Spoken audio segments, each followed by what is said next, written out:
estamos aqui na frente da Igreja São Francisco de Paulo, em Ouro Preto, Minas Gerais. Esse jogo de ideias faz parte de uma pequena série especial que nós estamos fazendo em relação ao Fórum das Letras de Ouro Preto, o 6º Fórum das Letras de Ouro Preto. E nós reunimos aqui, nós somos de São Paulo, estamos em Minas e reunimos aqui 2 paranaenses para falar de um assunto muito interessante, muito importante para a literatura brasileira. São 2 figuras heróicas, 2 brasileiros importantes, como eu gosto de dizer, que mantêm publicações literárias de alto nível a um custo financeiro razoável, baixo, mas com uma batalha pessoal enorme. Estou aqui logo do meu lado, estou até com o número mais recente da Coyote, com o Rodrigo Garcia Lopes, que junto com o Ademir Assunção, o poeta, mantém, o Marcos Sosnak, que mantém a Coyote. Tudo bom, Rodrigo? Tudo bom. Tá com frio? O pessoal tá com frio aqui, tá ventando, mas é rapidinho. Não, só vento, tá bom. Ao lado dele, um outro herói da literatura brasileira, o criador, fundador, chefe da expedição, departamento financeiro, diretor de redação, o Rogério Pereira. Tudo bom, Rogério? Obrigado, Antônio. Tudo certo, tudo bem. O Coyote tem quanto tempo de circulação? 8 anos. 8 anos. 11 anos, Rascunho. Em abril de 2011, 11 anos. Qual é a tiragem do Rascunho hoje? Hoje é 5.000 exemplares, 32 páginas. Tamanho standard? Tamanho standard, e aí a partir, acho que agora de janeiro ou fevereiro, passamos para 12.000, graças a um edital do Mink. Vamos distribuir o Rascunho, espalhar o Rascunho mais pelo Brasil afora. Nas bibliotecas, especificamente, pontos de leitura. Você, Rodrigo, mais ou menos qual é o... 1.000 exemplares, infelizmente. Já chegamos a ter 2.000, mas hoje são 1.000 exemplares e dentro desses 1.000 a gente tenta fazer o máximo para chegar nas pessoas certas, né? Queríamos muito aumentar, mas infelizmente vamos ver. Bom, são publicações autônomas, né? Praticamente com esforço pessoal, mas que tem muita importância nos temas da literatura. Vamos para os mais velhos primeiro, para o Rascunho. Rogério, como é que nasceu a ideia do Rascunho? O Rascunho que inclusive já não é só um jornal, né? Você tem várias atividades em Curitiba, está lançando a sua coleção de livros e entrevistas. Mas o que você estava fazendo no momento que você decidiu fazer o Rascunho? A ideia vem de uma insatisfação, na verdade. Até ontem eu brinquei na mesa que eu participei junto com o Rodrigo sobre literatura e resistência, que é parte de uma vingança contra um barril, que é uma história ancestral da minha mãe, que a minha mãe é uma pessoa que é semi-analfabeta, né? Minha mãe nunca foi para a escola, nem meu pai, então eu venho de uma família, de uma situação social muito adversa, né? Minha vida nunca foi ligada aos livros. Quer dizer, você não tem essa tradição não de tem, ter a casa cheia de livros? Nunca, eu comecei a ler com 15, 16 anos. Meus autores, fundadores do Rogério Pereira Leitor, são Rubem Fonseca, Dalton Trevisan, João Antônio. Então eu começo a ler na minha adolescência por causa do meu trabalho, eu entrei no jornal, etc. Agora a ideia do Rascunho, ela surgiu em 2000, no comecinho de 2000, quando eu volto para o Brasil, eu morei um tempo na Espanha, em 99, e eu tinha um emprego muito chato em Curitiba, quando eu voltei, que era uma assessoria de imprensa da prefeitura, um trabalho burocrático, e eu mantinha no Jornal do Estado, que é um jornal muito pequeno da cidade, uma coluna chamada Letras e Livros. Toda segunda-feira eu ia lá e escrevia uma resenha, muito ruim, agora relendo essas resenhas de 10 anos atrás, sobre... Faz mal, porque escritor também costuma ignorar seus primeiros livros, esse tipo de coisa. Né? Sobre livros, lançamentos, sobre autores e tal, toda segunda-feira tinha essa coluna. E aí eu resolvi, com 3 meses da coluna, falei, vamos fazer um projeto mais ambicioso, vamos montar um suplemento literário como nós achamos que deve ser feito. Juntei lá uns amigos, aquela coisa, junta os amigos, propõe lá para o Jornal do Estado fazer um encarte para eles, sem qualquer custo financeiro, tanto para eles quanto para nós. E aí começou o Rascunho com 8 páginas, tinha lá 8 ou 10 amigos que escreviam o jornal, nós fazíamos o jornal à noite, final de semana, quer dizer, aquela coisa, né? Trabalhávamos, tínhamos um emprego que garantia o sustento e fazíamos o Rascunho. Aí nasce o Rascunho como encarte, nós tínhamos uma cota mínima aí para distribuir para as pessoas para fora de Curitiba, um mail, né? E aí começa o jornal. Aí o jornal começa a ter 8 páginas, 12 páginas, 16, 20, 24. E aí acontece uma coisa muito engraçada, que quando o jornal faz 4 anos de vida, nós tínhamos certeza que o Rascunho não ia suportar 5, 6, que era o natural, né? Essas edições, essas publicações acabam muito rapidamente. Aí quando o jornal faz 4 anos, o diretor financeiro do Jornal do Estado nota que o Rascunho é maior que o jornal onde ele é encartado. O Rascunho tem 32 páginas. Porque vocês chegaram a 32 páginas, tamanho estándar. Tamanho estándar, né? E é o que se mantém até hoje, né? E aí nós chegamos a 32, mas era a revelia do jornal, porque eles não sabiam que nós íamos aumentando, porque eu era muito amigo do cara da impressão, que era muito amigo do diretor de redação. Quer dizer, ninguém estava prestando nem atenção. Não, ninguém sabia da existência do rascunho dentro do jornal, né? Mas nós éramos muito conhecidos no Brasil já, porque nós já tínhamos um mail, já distribuía bem o rascunho e tal. Os seus colaboradores eram colaboradores, como hoje, do Brasil inteiro? Do Brasil inteiro, porque nós cooptávamos, né, os colaboradores, né? Então, o que nós fazíamos? Nós tínhamos uma entrevista lá muito bacana com o Nelson de Oliveira. Eu fazia uma entrevista com ele lá sobre a geração 90, ou qualquer outro assunto, e falava: Nelson, você não quer ser colaborador do rascunho? Aí ele via o jornal e falava: ah, bacana. E assim nós fizemos com o José Castelo, com o Fernando Monteiro, com o Luiz Rufato, com o Afonso Romano, e com vários colaboradores que estão até hoje no rascunho. E aí, quando ele fez 4 anos, nós tivemos que tomar a decisão, quer dizer, eu tive que tomar a decisão de ser um jornal independente. Então, desde 2004, o rascunho não está mais vinculado a nenhum veículo, né, porque nasceu lá no Jornal do Estado, e tem uma vida própria, né? Hoje nós temos essa tiragem de 5.000 exemplares, 50 colaboradores em média por edição de todo o Brasil. Você paga esses colaboradores? Ninguém recebe nada. A única pessoa que tem... Você recebe alguma coisa? Eu tento viver do rascunho hoje, porque o que acontece? O rascunho, ele tem vive de anúncio, né? Vive de assinatura. Nós temos assinatura... Quem vende anúncio? Eu vendo assinatura, faço tudo, né? Quem envelopa os jornais? Minha mãe, que é a figura central aí na expedição. Lá é a diretora de distribuição do rascunho. Então... é um projeto que... distribui direito, ela pode não ter frequentado a escola, mas eu recebo todo mês direitinho, mas cara. É uma coisa engraçada, endereço correto. Porque quando você recebe o rascunho, eu acho, a pessoa que recebe o rascunho, aquele jornal com 32 páginas, 4 cadernos, né? Colaboradores do Brasil inteiro, alguns do exterior, e esse jornal circula nas embaixadas do Brasil num acordo com o Itamaraty, circula nas universidades fora do Brasil, nos centros onde estudam a literatura brasileira. Você pega um trabalho extremamente profissional, né? Mas a gênese por trás dessa a estrutura é muito amadora, né? Mas então a gente tem essa tiragem de 5.000 hoje e vai aumentar agora para 12.000 graças a esse edital do MIN, que nos salva, né, durante um ano e pouco. Então eu acho que o Rascunho é um projeto que deu certo, né? Tem 127 edições, a gente nunca falhou. Todos os meses o jornal sai dia 1º da gráfica, chega entre dia 5 e dia 15 para todos os assinantes no Brasil, né? Isso, então, nunca falhou. E você também, você dorme? Relativamente, porque hoje você pega o rascunho. Você consegue dormir? O rascunho hoje, dia 27, 28? Não, a instituição, por exemplo, o rascunho, a empresa rascunho tem uma dívida hoje de R$100.000, uma dívida, né? Mas aí o que o rascunho faz? O rascunho me possibilita viver do entorno da literatura, que é fazer curadoria de bienais, fazer curadoria de eventos literários, fazer o projeto Paiol Literário, que já existe há 5 anos em Curitiba. Quer dizer, do sistema da literatura, né? Do sistema literário, que é um sistema hoje muito, você sabe muito bem disso, né, Claudinei? O sistema literário brasileiro hoje está em meio efervescência, né? Nunca circulou tanto dinheiro na literatura brasileira, né? Então a gente vive do entorno, porque o jornal em si, ele é deficitário, né? Mesmo não pagando colaborador, mas a gente gasta muito com impressão, gasta muito com distribuição, gasta muito com o aspecto físico da coisa, mesmo aluguel de sala, escritório, é aquela coisa, né? Você sabe, tem toda uma... E vocês, Rodrigo? O quê? Assim, como é que é a estrutura empresarial da Coiote? Nossa, super profissional. Olha, a Coiote... É na casa de quem? Não tem nem casa. A Coiote surgiu há 8 anos, está indo para 9 anos. Só um detalhe para o público, o Rascunho ele trata da literatura, né, do sistema da literatura, da produção literária. A Coiote é mais focada em poesia. O perfil da Coiote é um pouco diferente do Rascunho. Nós somos uma revista basicamente de criação literária. Mas tem a reflexão também, que aparece através dos ensaios, as entrevistas, né? Sempre cada número tem um dossiê. Tradução também é importante, porque isso possibilita a gente dialogar com outras literaturas, outras culturas.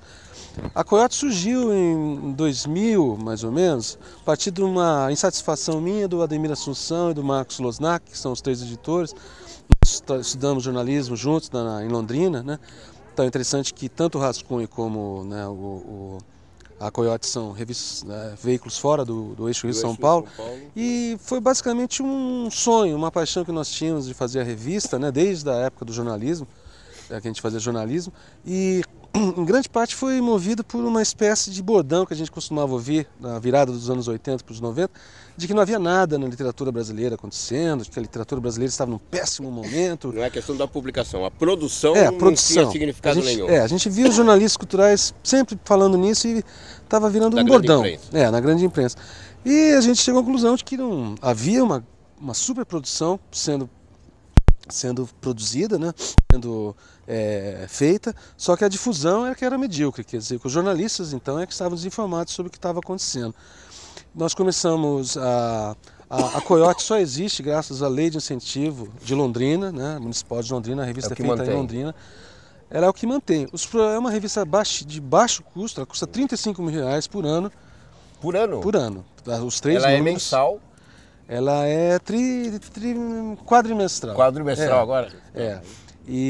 Mas é uma revista assim, muito barata. Nós não temos nem publicidade na revista, por mas nossa é uma revista de incompetência também, por um lado, né?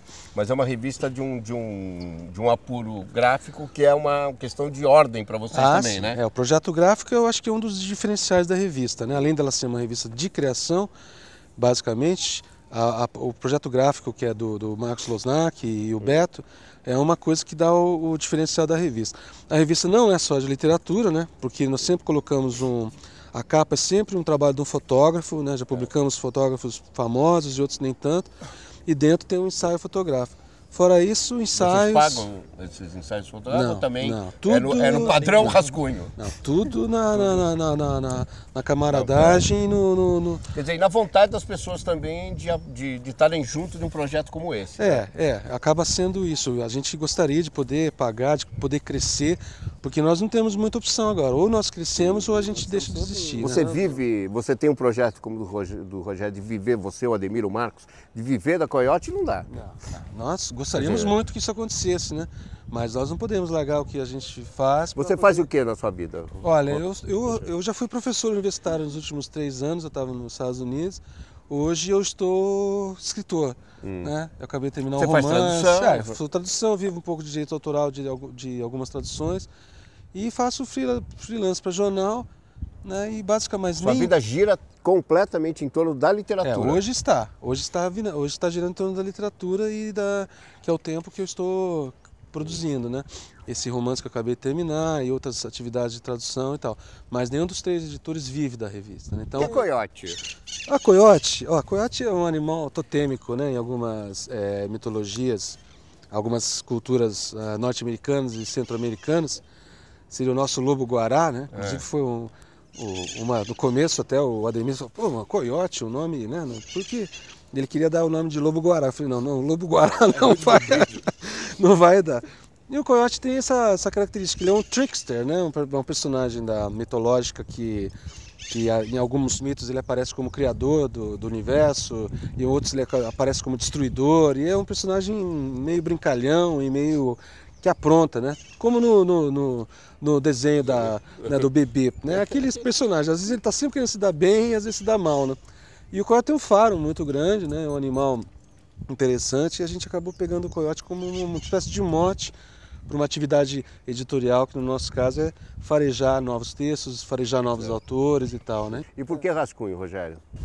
Eu sabotei o nome do rascunho. Eu fiz uma eleição também, lá também existia uma questão de eleição e democrática, mas Isso quando surgiu? Quando surgiu Era você e mais quantos? Na época eu acho que eram uns 8, no máximo 10 pessoas. A gente se reuniu lá num boteco, lá, como tudo nessa nossa área. E o Rogério que não bebe? Eu que não. Nessa época eu ainda bebia. Logo depois que nasceu o rascunho, ou eu bebo ou eu faço rascunho, eu resolvi parar de beber. Mas nós tínhamos dois nomes que estavam concorrendo. Rascunho, porque eu sempre quis que fosse rascunho. E existia por causa dessa ideia da coisa não completa. Não completa, que você sempre vai estar trabalhando para melhorar, trabalhando em cima do texto e tal. E tinha um outro nome que foi sugerido pelo Manuel Carlos Caran, que infelizmente faleceu recentemente, que era vírgula, que também dá a ideia da sequência. Depois da vírgula, normalmente tem uma continuidade. E eu trabalhava na prefeitura e o Caran também trabalhava lá. Nós fizemos uma eleição ali, muito democrática, né? Eu era o mesário, o escrutinador, tudo. E fizemos a eleição e começamos quem quer vírgula, quem quer rascunho. Ali entre os amigos de redação, da assessoria de imprensa, tinha lá 30 pessoas trabalhando. Quando o rascunho abriu 3 votos de vantagem, eu dei por encerrada a eleição e assim surge o nome do... Não teve reclamação, não teve ninguém, O que é importante, eu acho, no rascunho, assim, que ele conseguiu agregar vozes dissonantes dentro do jornal, teve muitas polêmicas, isso também marcou muito o jornal. A gente não é um jornal voltado para vamos defender esse interesse da literatura, que tem muito ainda, né? Vamos fazer o seguinte, Rogério, tá ventando, tá um frio, vamos fazer um intervalo de 2, 3 minutos, a gente toma um café e aí a gente volta para falar das questões polêmicas das duas publicações, quer dizer, o que significa essa entidade que faz parte da vida literária de qualquer país, né? Que é a polêmica. Sem polêmica não tem graça, tá bom? Então você acompanha o Jogo de Ideias nessa pequena série especial do Fórum das Letras de Ouro Preto, né? Essa cidade que é muito bonita, você não pode ver muito hoje porque está um vento, uma neblina, uma garoa aqui, mas a gente promete um outro programa, vamos ver numa outra gravação se ela está um pouquinho mais iluminada. A gente volta já já.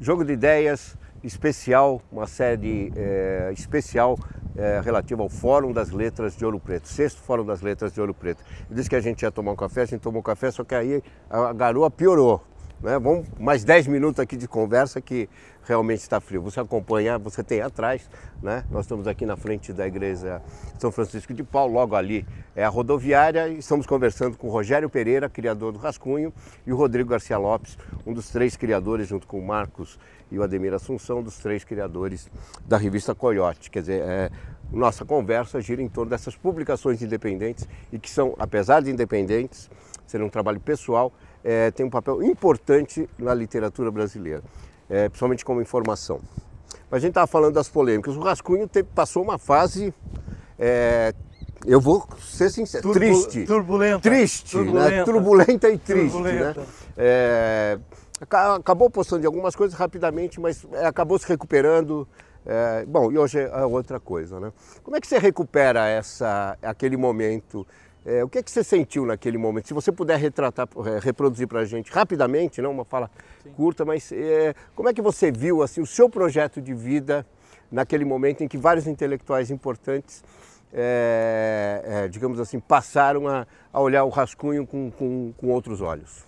Eu acho assim, eu não me arrependo da história do Rascunho, porque é uma história que é um trabalho que é em construção, né? Está sempre em construção.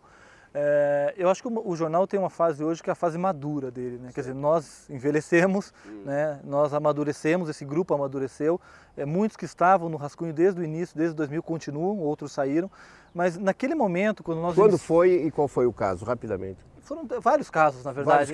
Não, teve vários, né? Não foi um ou outro, foram vários casos. Por exemplo, nós começamos em 2000, então nós tínhamos uma vontade, aquela vontade juvenil de marcar a presença no cenário literário e o que você faz? Você se torna, você sempre quer ir contra alguma coisa que você, no momento você não acredita ou que você quer combater. Você encontra um inimigo, você tem que ter um inimigo sempre maior que você, né? Para você poder... Para valer a pena Para valer a pena a briga, senão não tem interesse nenhum, não tem importância nenhuma. E no momento foram várias polêmicas, né? O Décio Pinhatari, por exemplo, que está aqui no Fórum das Letras, que foi quando ele fez 50 anos de poesia, a gente fez uma capa, que eu acho uma capa extremamente pesada, extremamente irresponsável, que era os 50 anos de enganação, né, falando da poesia dele. Aí teve mas o ponto máximo, eu acho que foi a história com o Sebastião Uchoa Leite, que nós fizemos uma capa dizendo para ele, para com isso, Sebastião. Que era uma coisa muito irônica, né, a gente sempre se pautava pela ironia nesse começo, que não é o melhor caminho, obviamente. Fazendo uma capa irônica, dizendo para o Sebastião parar com essa brincadeira, que a gente não levava aquela poesia dele a sério, que ninguém levava e tal. E nós tivemos havia um problema aí de saúde que nós não sabíamos também, que aí foi uma questão mais de azar. Na verdade, o Sebastião morre logo depois disso, vítima de câncer, se não me engano. E aí teve um abaixo-assinado, teve um trabalho de vários intelectuais na tentativa de... Aí também eu achei errado, né, de fechar, de acabar com o Rascunho.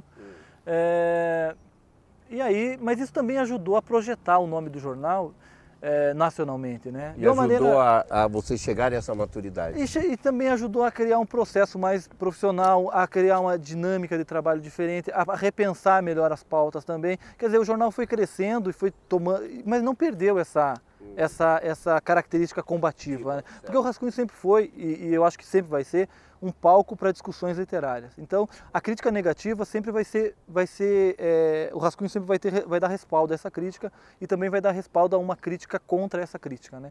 E vocês na Coyote? Não, nunca tivemos polêmicas assim, justamente porque não tem resenha, basicamente, né? Não publicamos resenha.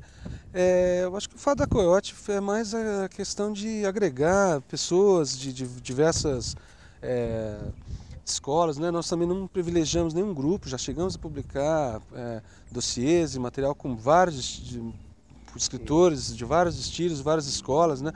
Nunca fomos uma igrejinha, uma panela literária, como sempre insistem, né? Sempre vê a revista como uma espécie de... Né? Nunca fizemos política literária com a revista, também, que é uma coisa que as pessoas... Né, nunca usamos a revista para conseguir nada, né? Ou troca de favores, sempre fomos absolutamente éticos nessa questão. Bom, senão estaria numa outra situação. Claro, né? E não é o caso. E eu acho que o grande valor da Coyote, eu acho que em 8 anos, mais de 350 autores de todas as partes do planeta e de todas as regiões do Brasil, a revelação de novos autores, né? O texto inédito é uma coisa muito forte na revista, né? Muitos autores tivemos a felicidade de publicar em primeira mão quando eram inéditos e depois... Inclusive estrangeiros, né? Passaram a ter uma circulação maior no Brasil. Né? E a revista foi ganhando respeito, assim, como ela faz uma espécie de filtragem, uma espécie de vitrine para... E alguns editores chegaram e falaram, olha, conheci tal autor na Coyote, conheci tal autor na Coyote. E os professores estrangeiros, esse público estrangeiro que são os professores no mundo inteiro que lidam com literatura brasileira, você tem contato com eles? Você manda a revista? É caro? Às vezes, eu sei que aqui em Ouro Preto, 2 ou 3 professoras, né, uma da Espanha, uma da França e uma dos Estados Unidos e outra da França, pediram a revista e falaram, puxa, é caro, tal, né? Quer dizer, é um custo que vocês teriam que arcar, né, para mandar essas revistas e não seria todo mês, quer dizer, a cada 3, 4 meses, de qualquer forma, é um custo, né? É muito caro. Quer dizer, vocês acabam, essa falta de estrutura financeira acaba perdendo também um espaço importante, né? Quer dizer, um prejuízo cultural, digamos assim, né? Não é financeiro, mas cultural. E o contato com o exterior, ele é feito de uma maneira meio tímida até, poderia ser muito mais agressiva, muito mais extensa. Vocês optaram para não ter... O Rascunho tem um site, vocês optaram por quê? Não é opção, é incompetência e falta de tempo, e falta de ter uma estrutura, alguém que faça essa... Se nós fossemos fazer assinaturas desde que a gente existe, já teríamos aí mais de 600... tranquilamente mais de 600 pessoas. Nós não temos estrutura para fazer assinatura porque não temos condição de organizar essa parte. O nosso próximo passo, lógico, seria a revista continuar no papel, mas ela também existe no site, como existe, né, com a Sibila, que foi do papel para o site, né, a Sibila de São Paulo, e disponibilizar todos os números em PDF, né, e esse é o caminho mais natural, porque daí você rompe, né? Não está na internet e você praticamente não existe hoje, né? Bom, os dois são ali do Paraná. Vocês mantêm contato? Quer dizer, puxa, vocês trocam informações entre vocês ou não? Na correria do dia a dia, a gente conversa como... normalmente, agora editorialmente, não, até porque a periodicidade é muito diferente, né? Por exemplo, o Rascunho é massacrante, porque é mensal e não tem erro. Quantos textos você publica por mês? Mais ou menos? 32 páginas, você vai publicar pelo menos uns 20 a 25 textos, entre resenhas, entrevistas, ensaios e publicação de inéditos. Também você tem que editar um por dia praticamente. Eu tenho um subeditor agora que recebe em livros, né? Ele tem um pagamento, ele é remunerado, ele recebe... Porque livro não deve faltar, não falta, né, lá. A conta bancária dele está sempre no vermelho, mas a biblioteca dele é linda. Assim, Agora, em relação à distribuição, realmente para o Rodrigo é uma coisa muito mais complicada, que a revista é muito mais cara de fazer e o processo também é muito mais difícil, né? O jornal, por exemplo, é aquela coisa, né? Você tira o jornal, termina o projeto de diagramação, edição e tal, manda para a gráfica, 50 minutos, o jornal está impresso lá, 5.000 exemplares, a gráfica trabalha super rápido. E depois a gente consegue distribuir esse jornal no exterior um pouco melhor, porque a gente tem uma parceria com o Itamaraty, por exemplo, né? A gente manda 50 exemplares do Rascunho para 25 embaixadas no mundo, que tem lá o Centro de Estudos da Literatura, da Cultura Brasileira. E aí mandamos também para algumas universidades fora, para escritores que estão fora do Brasil, para professores, mas é mais barato também, né, esse custo, né? A gente manda lá num sistema econômico do Correio que tem lá, eu tenho contrato com o Correio para mandar um preço mais em conta, então acho que ele circula um pouquinho melhor. E a gente tem o site, também tem a vantagem, a gente vai reformular todo o site agora, a partir de 2011, graças a esse edital do MINC, a gente vai tirar uma parte desse dinheiro para fazer um portal de literatura. A gente quer fazer, a gente é ambicioso, né? Quer fazer uma coisa grande. Bom, eu agradeço a participação dos dois nessa série especial do Jogo de Ideias no Fórum das Letras de Ouro Preto. Você tem alguma pergunta para fazer para o Rogério? O Rogério para para o Rodrigo? Não, eu queria que ele passasse alguns contatos para mim, que nós estamos precisando. Eu acho que seria importante mesmo, porque o que acontece é que a gente, nessa correria do dia a dia, a gente acaba não conversando sobre a questão mesmo do fazer o projeto e de trocar ideia, porque eu tenho certeza processo, que nesse processo de 11 anos possivelmente eu tenha contatos que possam ajudar o Rodrigo a se manter e a crescer, né? Porque o importante é que as publicações cresçam sempre, né? Eu gostaria só de lembrar um fato curioso, né? Que nos últimos anos, né, várias revistas paranaenses se destacaram, né, no cenário nacional, né? Depois do Nicolau, que foi um marco, uma coisa forte, né, que tinha uma mala direta, inclusive, de babá, inclusive para o exterior, que eu trabalhei lá em 89, né, com o Wilson Bueno. Ouroboro, e começou com o Joaquim etc. também, teve a Joaquim lá atrás. Joaquim, editada pelo Dalto Trevisan, Medusa, que eu também ajudei a editar junto com o Ricardo Corona, depois a Coyote, o Rascunho, a Etc., que acabou, né? Então é interessante, o Paraná tem uma certa tradição em revistas literárias que já vem desde o modernismo, né? Desde o simbolismo, eu diria, com a Palion e outras revistas, né? Então acho interessante mencionar que a gente se insere dentro de uma tradição de revista. Tá ótimo. Muito obrigado, parabéns pelo trabalho de vocês, que continuem, né? Eu acho aí vocês, por favor, colabora aqui com o mailing do nosso amigo. Muito bem. Tá bom, Rogério? Muito bem. Tá certo? Okay. Parabéns para sua mãe, Rogério. Que ela obrigado. Chega direitinho, quer dizer, uma excelente diretora de expedição. Obrigado. Bom, esse é o Jogo de Ideias. Nós ficamos por aqui, conversamos com o Rogério Pereira, criador do Rascunho, e o Rodrigo Garcia Lopes, que junto com o Ademir e o Marcos Losnak, é um dos criadores da revista Coyote. São produções independentes e importantes na literatura brasileira. A gente volta em outra edição do Jogo de Ideias. Até lá.